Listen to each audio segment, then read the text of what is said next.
Good evening. Scott's off tonight. We start tonight at 6 with new details on how Indiana plans to house ICE detainees here in our state. Those detainees could start arriving at the Miami Correctional Facility October 1st.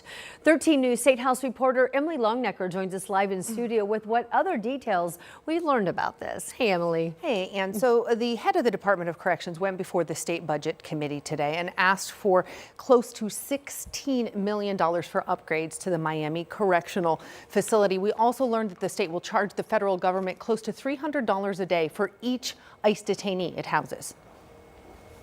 Indiana will charge the federal government $291 a day per detainee.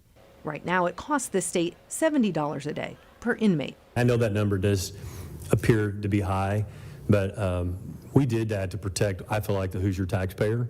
According to the Indiana Department of Corrections Commissioner Lloyd Arnold, the ICE detainees housed at the facility will all be men and could come from all over the country. We are housing them, we're feeding them, giving them medical care. They're getting their legal rights, everything they have, obtained to them. We're clothing them.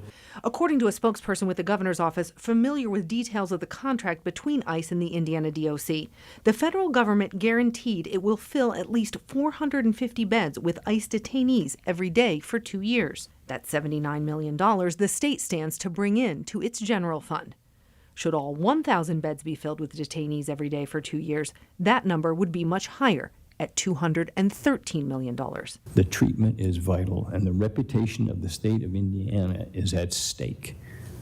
And in a competition for nastiness with Florida and Louisiana, I want to come in dead last. In addressing how detainees will be treated, Democratic State Representative Ed Delaney referenced this bust of Colonel Richard Owen near the governor's office in the State House. Owen celebrated for his humane treatment of Confederate prisoners of war held in Indiana during the Civil War. That's the model. I want Indiana known as the home of Colonel Owen, as the home of people who treat people decently.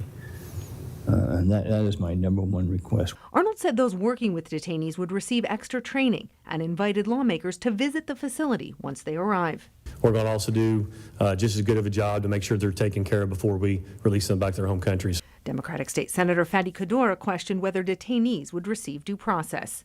If we don't do that, it is not about Democrats versus Republican. It is the erosion. It is the erosion of our judicial and legal system in this nation. Arnold said detainees receiving due process is a standard the state has to uphold, but said not all detainees request legal services. A lot of these people don't ask for it just because they already know they're going to be deported or they're illegal. And Commissioner Arnold told the State Budget Committee there were no plans to hire anyone from out of state to work with the detainees. He told lawmakers on the committee they would be using current DOC staff at Miami and also hiring people in state. He said they're paying $28 an hour to these folks that they're hiring to compete with the auto plants in the area, what auto plants are paying people. Yeah, so competition for the labor, but also competition for these dollars. That's like 3-4 times more revenue. About 4 times more. Wow. Correct. All right, big dollars at stake there. Emily, thank you so much. Well, the Miami Correctional Facility is one of 2 locations expected to house ICE detainees in the state of Indiana. You might remember it was back in July that federal officials announced plans to house up to 1,000 detainees at Camp Atterbury in Johnson County. It's not clear just yet when those changes will take effect.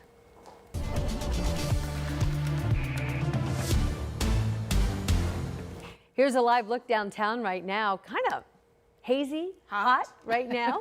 We're in our low 80s, but it does just seem kind of dry. And, it's like the grass is starting to turn brown. The leaves are starting to fall off the trees. Yes. Even my flower pots, even when I'm watering them, they're just kind of like, we're done. It's not enough. They are Right. done. I ripped out some of my summer plants already and replaced them with a fall mum. Oh, yes. What color did you go with? I have yellow. I have 1 yellow and 1 orange. Oh, pretty. So, yes. Oh, bright. Might be time to get rid of the stuff that is, kind of faltering in this summer like heat and fall. We have temperatures in the 80s right now in Indianapolis, 86, 84 in Shelbyville and Columbus, 86 Bloomington, Bedford, and in Kokomo. We have poor air quality as well as the high heat becoming unhealthy for sensitive groups, especially around the Indianapolis area. That's this little area of orange that you see, and we're not alone. St. Louis dealing with that as well, portions of western Illinois, and it will be an issue again this time tomorrow. The worst air quality for us happens late afternoon, early evening. This evening, temperatures in the low 80s through 8 o'clock. Overnight, still relatively comfortable. A mild start tomorrow morning at the bus stop. Morning temperatures in the low 60s. Hot again tomorrow afternoon. Air quality again an issue. Temperatures for highs in the upper 80s, and we do have air quality alerts for a good part of the area on Thursday. All right, Angela, thanks so much. In Greenwood, police say that a 22-year-old man was just a bystander. He was the one who was shot and killed outside his apartment by a bullet that was intended for someone else. Police believe the suspect was in an altercation with another person at the Westminster Apartments last night around 10:15. Police think the suspect pulled a gun and fired, missing the target and instead hitting the victim in this case, Beden Burrow. His roommates asked for privacy but told 13 News that Burrow lived with them just feet from where he was shot in the parking lot. The suspect took off and was later arrested at a hotel on the far east side of Indianapolis. And tonight, a road rage shooting investigation lands a teen in jail for a lot more than what we first thought. Ashton Hackman explains what police found when they went and searched his house. Indiana State Police believe this motorcyclist accused of shooting at a car with a family inside is this man, 19-year-old Logan Quisenberry. Court documents say public tips helped them track him down. Investigators learned cell phone data put Quisenberry at the scene of the shooting on 465 that night before he came to a home on Indianola Avenue. Investigators found that motorcycle outside one of the homes. They applied for a search warrant and found far more than what they were looking for. Inside, police uncovered 17 pounds of pot, 268 grams of shrooms, and 4 homemade explosive devices. There's going to be additional crimes to follow up on, and there's also going to be additional people that we're going to need to follow up on because this is by no means the end of this investigation. Quisenberry made his initial hearing in court Wednesday, where he was given $250,000 surety bond. He's scheduled to be back in court for another hearing next Wednesday. In Indianapolis, Ashton Hackman, 13 News. And we have a heads up for drivers downtown. The lane closures start today along West Street. INDOT says crews will be working to install traffic signal loops and crosswalk markings between 11th and Morris Streets. The closures in place from 7 in the morning till 5 every night. Following that work then, additional lane closures will begin as crews complete the final phase of resurfacing that's expected to be wrapped up by the end of this month.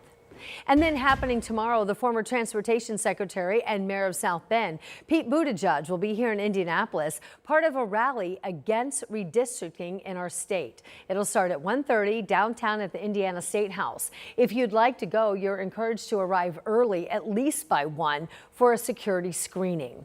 Right now, Indiana Republicans are weighing on whether or not they want to redraw the state's congressional map. It's all part of the push by the Trump administration to secure more GOP seats during next year's midterm elections. Still ahead tonight here at 6 o'clock, a heartwarming introduction between a man who experienced a life-saving surgery and the one who helped make it all happen.